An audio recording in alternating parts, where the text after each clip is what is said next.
আলাইকুম। কেমন আছেন সবাই? আশা করি ভালো আছেন। আমিও আল্লাহর রহমতে ভালো আছি।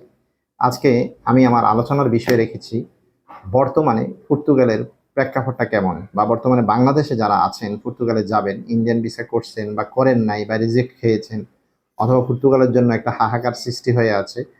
এই বিষয় নিয়ে যেহেতু আমি গত বছর আগস্ট থেকে এবছর আগস্ট পর্যন্ত আমি মোটামুটি আমাদের গ্রুপে ১২০ জনের লোক নিয়ে পর্তুগালের বিষয় নিয়ে কাজ করছি। তবে সেই কাজের ক্ষেত্রে গিয়া মনে করেন বড় দালাল আছে, ছোট দালাল আছে। ওদের সাথে কনভারসেশন যেটা করছি আমি বা কথোপকথন যেটা হয়েছে বা তাদের যেই বর্তমান আমার যে গ্রুপ, এই গ্রুপ থেকে যারা গেছে বা যারা যাচ্ছে বা যারা এখনো দিল্লিতে এম্বাসি ফেস করছে বা সামনে যাদের ২২ তারিখে ডেট আছে, এদের সকল বিষয় নিয়ে আমি আপনাদেরকে আলোচনা করব। আলোচনার কারণটা হচ্ছে যে তখন আপনারা বুঝতে পারবেন যে আসলেই বাস্তবতাটা কি হইতে পারে। আর এই বিষয়ে আলোচনা করার পূর্বে আমার একটা ছোট অনুরোধ থাকবে, যারা আমার চ্যানেলটিতে নতুন বা আমার চ্যানেল দ্বারা কোনো রকম আপনারা উপকৃত হয়ে থাকেন তাহলে আমাকে অবশ্যই আমার চ্যানেলটিকে সাবস্ক্রাইব করবেন। আশা করি বুঝতে পারছেন আমি কি বলেছি। কথা না বাড়িয়ে সামনে মূল কথায় যাই, সেটা হচ্ছে যে গত সেপ্টেম্বরে আমি ফাইল জমা দিয়েছিলাম আমাদের গ্রুপে অনেকজনের।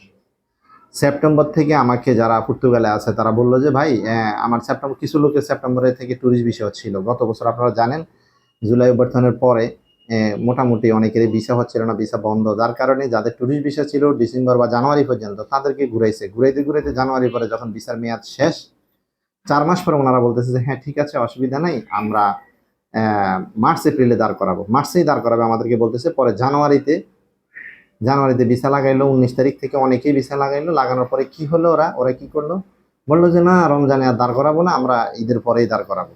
ঈদের পরে দাঁড় করাবে বলে জানি না পর্তুগালে কি হয়েছে ওদের, সেটা আমি জানি না। তবে আমি আপনাদেরকে বলছি যে আসলেই কি চলতেছে এটা হচ্ছে, আপনি যে বিদেশে যাবেন আপনার রিজিক থাকতে হবে, আপনার তকদিরে থাকতে হবে। আপনার কপাল যদি ভালো হয় তাহলে 2 মাসে কাজ হয়ে যাচ্ছে, 1 মাসে হয়ে গেছে। আমার কাছে এমনও রিপোর্ট আছে, আমাদের গ্রুপে একটা ছেলে 7 মাস ধরে ইন্ডিয়ান ভিসার জন্য 6 বার জমা দিয়েছে কিন্তু ভিসা হয় নাই।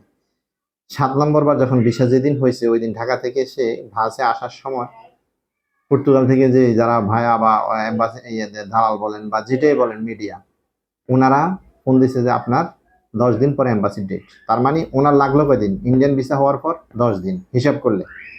আবার আমার সাথে যারা জানুয়ারিতে ভিসা পাইছে তাদের যারা ডাবল এন্ট্রি করছে, তারা কিছু লোক ইন্ডিয়াতে অবস্থান করছে, অবস্থান করে ওখানে এফআরও করছে, এক এফআরওর পরে দ্বিতীয় এফআরও করছে, দ্বিতীয় এফআরওর পরে অবৈধ হয়ে গেছে। এবং 2-1জনকে শুনছি আমি মোটামুটি ভাবে ওরা জেলেও গেছে, মানে ইন্ডিয়াতে জেলেও তারা গেছে।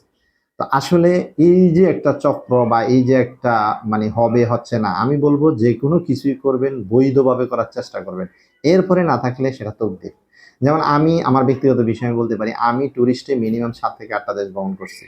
আমি চাইলে কানাডা অথবা অস্ট্রেলিয়া অথবা সেনজেন অথবা তুর্কি যে কোনো দেশে আমি ইচ্ছা করলে কি করতে পারবো, আমি চাইলে ইচ্ছা করলে যে কোনো দেশে ট্যুরিস্ট ভিসা করতে পারবো। কিন্তু ট্যুরিস্ট ভিসার ফলটা কি হবে, ট্যুরিস্ট ভিসার ফল হবে আমাকে অবৈধভাবে বা বাংলাদেশে আসার জন্য মিনিমাম 6 থেকে 7 বছর, একেবারে সর্বনিম্ন কিছু না হলো 3 বছর, মানে এটা হবে না। তারপর আমি বললাম যে 3 থেকে 5 বছর অপেক্ষা করতে হবে। তো এই জন্য আমি এই অবৈধ পথ চিন্তা করি না। তো আমি মূলত যেটা বুঝাইতে চাচ্ছি যে আপনারা যখন পর্তুগালে যাওয়ার ব্যাপারে যারাই সিদ্ধান্ত নিচ্ছেন, আপনাদেরকে যদি দালাল বলেও যে আমি 6 মাসের ভিতরেই শেষ করবো ভিসা লাগান, আসলে যেই কাজ বা যে কর্ম পরিচালনা করতেছেন বাংলাদেশে বসে ওই কাজ পরিচালনা করেন। পরে কি হবে, যখন আপনি ফ্লাইটের টিকিট কাটবেন তখন আপনি আপনার অবস্থান ছেড়ে যাবেন। এর আগে অবস্থান ছেড়ে দিয়ে অনেককেই দেখেছি যে পথে বসতে। আমার এক ছোট ভাই আছে, আমার দোকানে আসে মাঝে মধ্যে, সে বলতেছে সে ইতালির জন্য মানে এম্বাসিতে ফাইল জমা দিয়েছে, তার আগের গ্রুপের বিষয় হয়েছে, সে জানে তারটা হবে, সে তার দোকানটা বিক্রি করে দিল কিছু কম টাকা দিয়ে, বিক্রি করে আজকে 2 বছর সে এখনো ইতালি তো হলোই না, এখন নতুন করে সে পর্তুগালের জন্য জমা দিচ্ছে। তো আমি বলবো পর্তুগালে যারা এখন জমা দিচ্ছেন তারা কয়েকটা বিষয় খেয়াল রাখবেন, দালালদের সাথে স্পষ্ট আকারে বলে দিবেন যদি D1 ক্যাটাগরি না হয় বা ভিসার মধ্যে যদি ভিসা স্টাম্পিং এর মধ্যে যদি আমার ফিঙ্গারপ্রিন্টের ডেট না থাকে, তাহলে আমি মানে যেটা মিনিমাম আমি যতটুকু জানি যে বাড়তি টাকাটা নেই, আমি এই টাকাটা দিব না। সিজনাল ভিসার যে টাকা আমি ওই টাকা দিব যদি ইউরোপ যেতেই হয়। হ্যাঁ, অনেকেই বলে ভাই ইউরোপ তো স্বপ্ন, আমি অনেককে দেখছি। আমার একটা ভিডিও ছিল ইউরোপ তো নয় যেন এক টুকরো জাহান্নামের টুকরা, তখন আমাকে বলছিল হ্যাঁ আপনি মানুষদেরকে মানে অনাগ্রহ প্রকাশ করেন, ইউরোপ একটা ছেলের স্বপ্ন, নদী পাড়ি দিয়ে যায় ওইটা যায়। ভাই প্রত্যেকটা মানুষের অবস্থা অনুসারেই সেই তার দেশ চয়েস করবে, সে কি দেশে থাকবে অনেক মানুষ আছে মসজিদের ইমামতি করে জীবন পার করতেছে, এটা তার কাছে ভালো লাগতেছে, তার কাছে এটা বৈধ ধন্দা মনে হচ্ছে। অনেকে আছে শুধু বাংলাদেশে চাকরি করছে, ব্যাংকে চাকরি করে, কিন্তু এরপরে ইতালিতে চলে গেছে, গিয়ে ওখান থেকে আবার ভালো লাগে না, দেশে চলে আসছে। এটা হচ্ছে ব্যক্তি বিশেষ অবস্থার আলোকে সেই তার সিদ্ধান্তগুলো নেবে। এখানে ইউটিউবাররা বা যারা, আমি জানি অনেকে আমাদেরকে বলেন যে ভিউ ব্যবসায়ী, হ্যাঁ ভিউ ব্যবসায়ী তো 100%, আমি আপনাকে সময় দিচ্ছি, কথা বলতেছি, এর দ্বারা তো অবশ্যই আপনি কোনো না কোনো ভাবে উপকৃত হচ্ছেন, কিন্তু এর মানে এই নয় যে আপনি উপকৃত হচ্ছেন না, শুধুমাত্র আমি উপকার নিয়ে যাচ্ছি। আরে ভাই, ইউটিউবের ইনকামটা কত এটা একটু ভালো করে জানিয়ে। একটা ভিডিওতে সর্বোচ্চ ইনকাম হলে কত টাকা হইতে পারে? একদম যারা ভালো ইউটিউবার, ভালো সাবস্ক্রাইবার যাদের আছে, তারা কত টাকা পায়, আর আমরা কত টাকা পাই?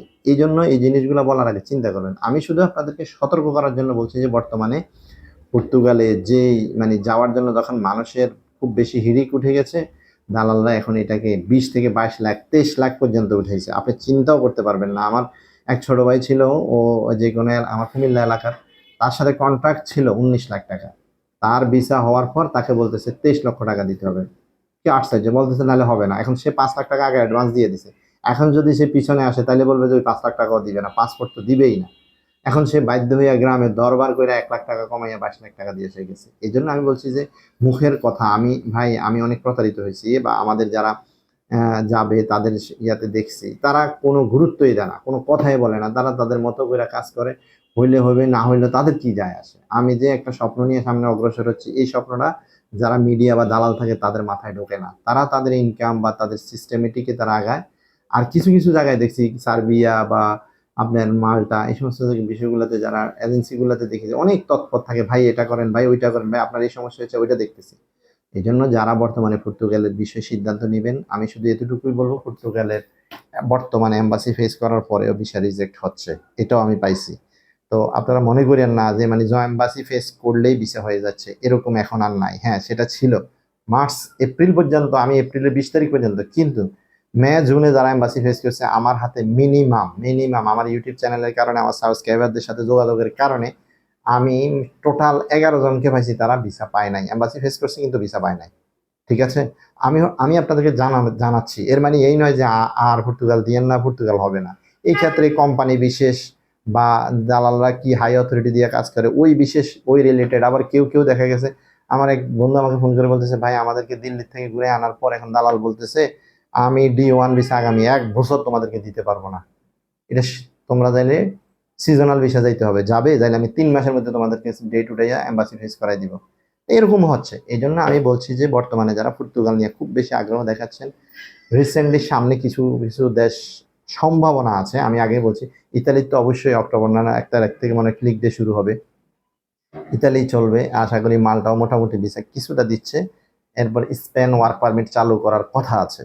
ঠিক আছে, আমি শুধু এতটুকুই বললাম যে এর ভিতরে এক ধৈর্যহারা না হইয়া লেগে থাকেন। যদি আপনার পর্তুগাল হয়, আপনি যদি আপনার লোক অথেন্টিক মনে হয়, আপনার লোকের সাথে কথা বলে, আমি পরামর্শ দিচ্ছি, কথা বলবেন যে আমি সিজনালে যাবো না, D1 দিতে হবে আমার ভিসার মধ্যে, ভিসা স্ট্যাম্পিং এর মধ্যে যাতে আমার ফিঙ্গারপ্রিন্টের ডেট থাকে পর্তুগাল গেলে। এই জিনিসগুলা খুব যুক্তিযুক্তভাবে ওদের সাথে প্রয়োজনে ডিট করে স্ট্যাম্প করে ওদের সাথে লেনদেন করবেন, করেই তারপরে আপনারা ভিসার জন্য জমা দিবেন। আশা করি বুঝতে পারছেন। ভালো থাকবেন। আল্লাহ হাফেজ। আসসালামু আলাইকুম।